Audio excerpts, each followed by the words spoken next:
Assalamualaikum warahmatullahi wabarakatuh. Allahumma salli ala Sayyidina Muhammad wa ala alihi wa sahbihi ajma'in. Dalam video kali ini, kita akan mengkaji mengenai kerasulan Nabi Muhammad sallallahu alaihi wasallam. Kenyataan yang tak terbantahkan bahwa Nabi Muhammad sallallahu alaihi wasallam telah mengaku diutus oleh Allah Ta'ala kepada semesta alam sebagai pembawa kabar gembira dan peringatan. Kebenaran pengakuannya didukung oleh banyak mukjizat agung yang nampak pada diri beliau dan tidak seorang pun mampu menolaknya. Setiap orang yang mempunyai mukjizat demikian, tentu dia adalah Rasul Allah. Dan itu secara tegas membuktikan bahwa Sayyidina Muhammad sallallahu alaihi wasallam adalah Rasul Allah. Ada banyak sekali mukjizat Nabi Muhammad sallallahu alaihi wasallam.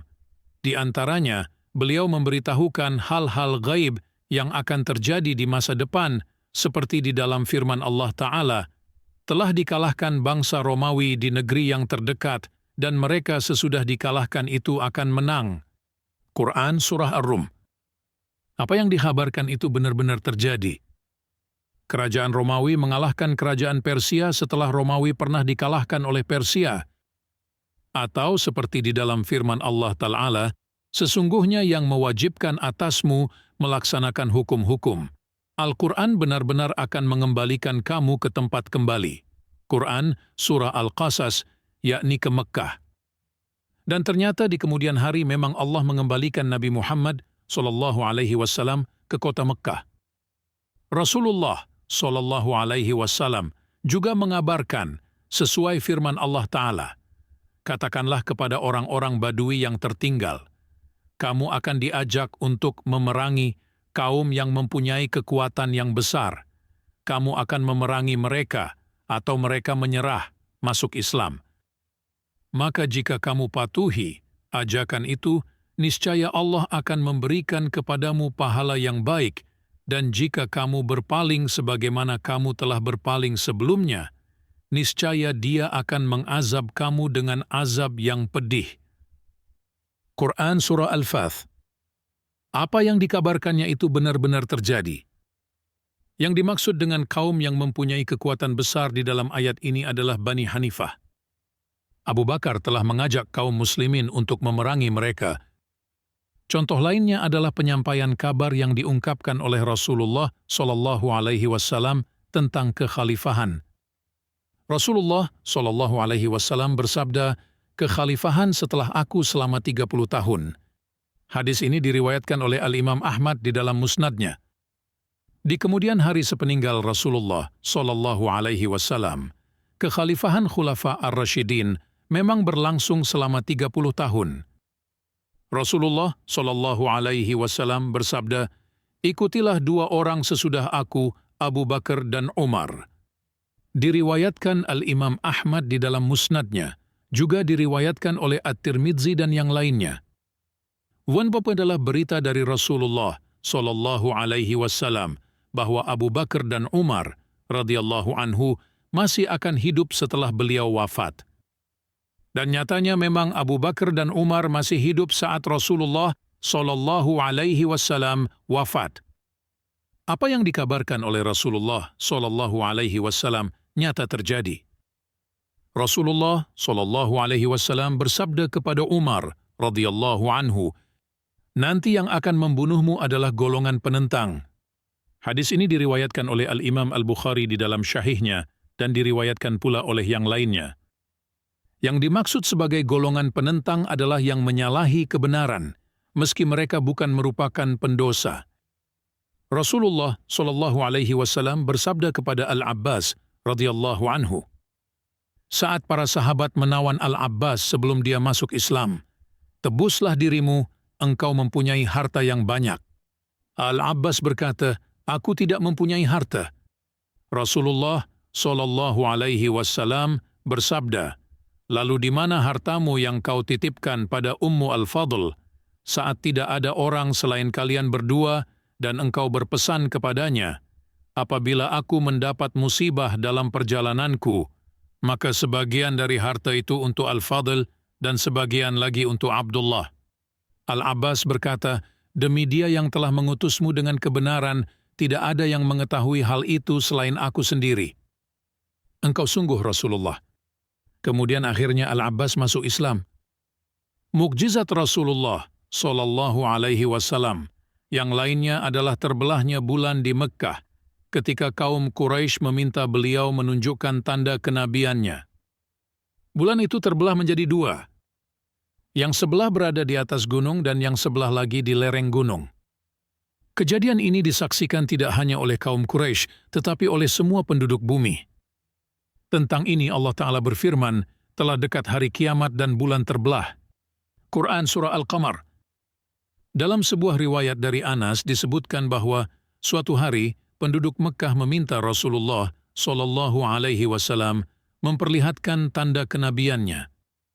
Kemudian Rasulullah Shallallahu Alaihi Wasallam memperlihatkan keterbelahan bulan menjadi dua bagian.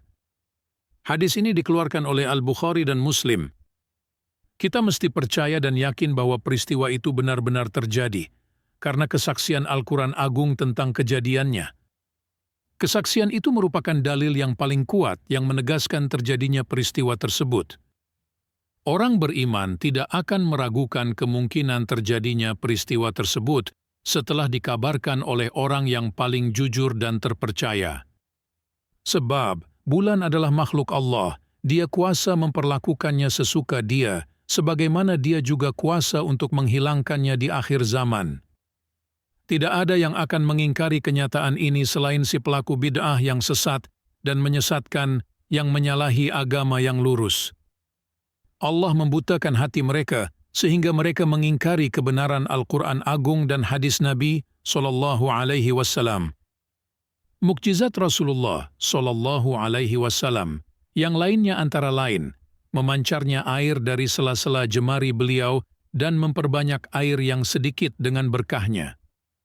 Peristiwanya terjadi di berbagai waktu dan kesempatan, sebagaimana diriwayatkan dalam hadis-hadis yang syahih. Beliau juga dapat memberkahi makanan yang sedikit hingga bisa mencukupi orang banyak. Mukjizat lainnya adalah kesaksian sebatang pohon yang berbicara dan menjawab panggilan beliau, sebagaimana diriwayatkan oleh Ibnu Umar radhiyallahu anhu.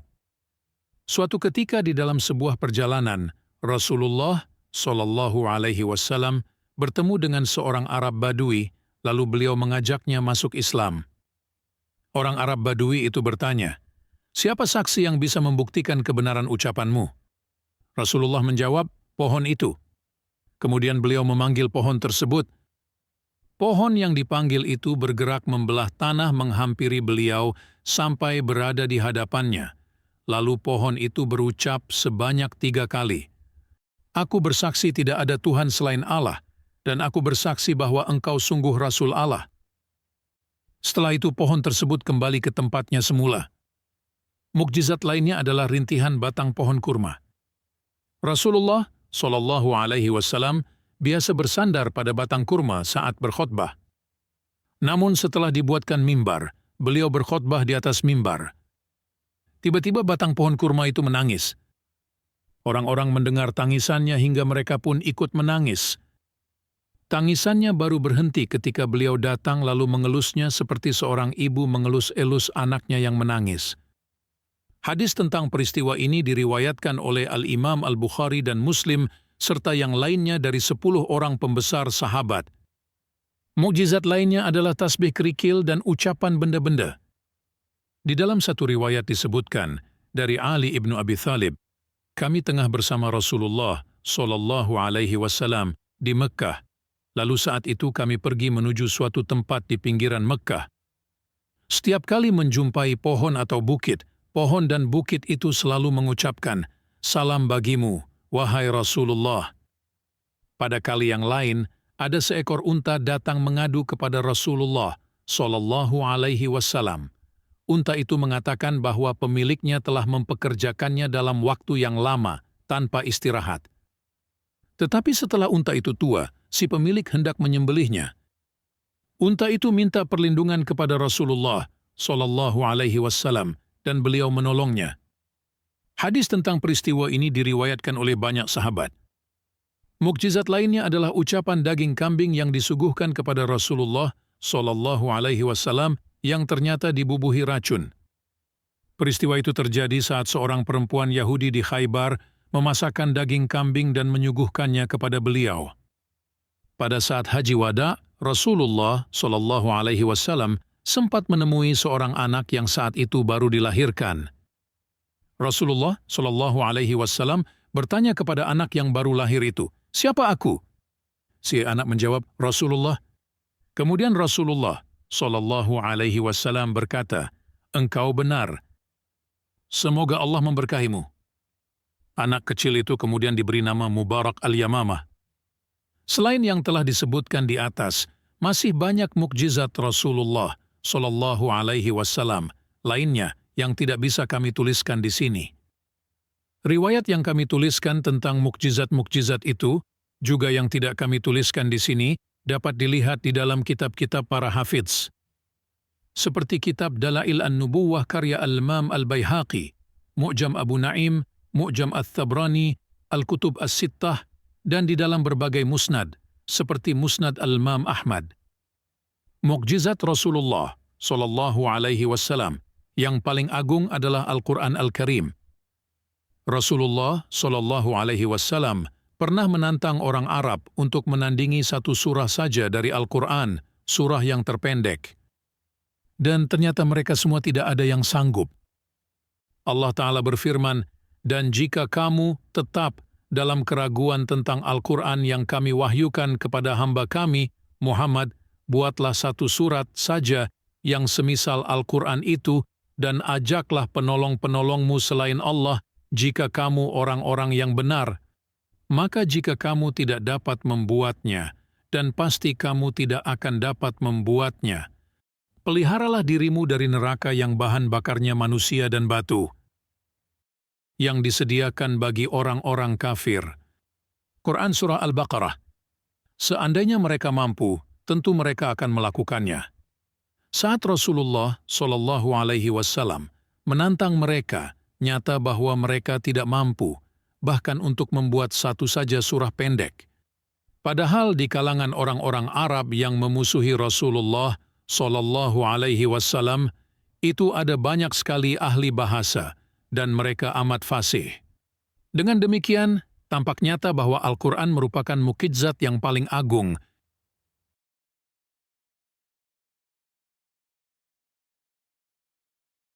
Bila Anda berkenan, bagikan video ini kepada keluarga dan kerabat Anda. Untuk menyaksikan video-video lainnya, kunjungi channel YouTube Sufi Podcast dan subscribe untuk notifikasi tayangan terbaru. Wassalamualaikum warahmatullahi wabarakatuh.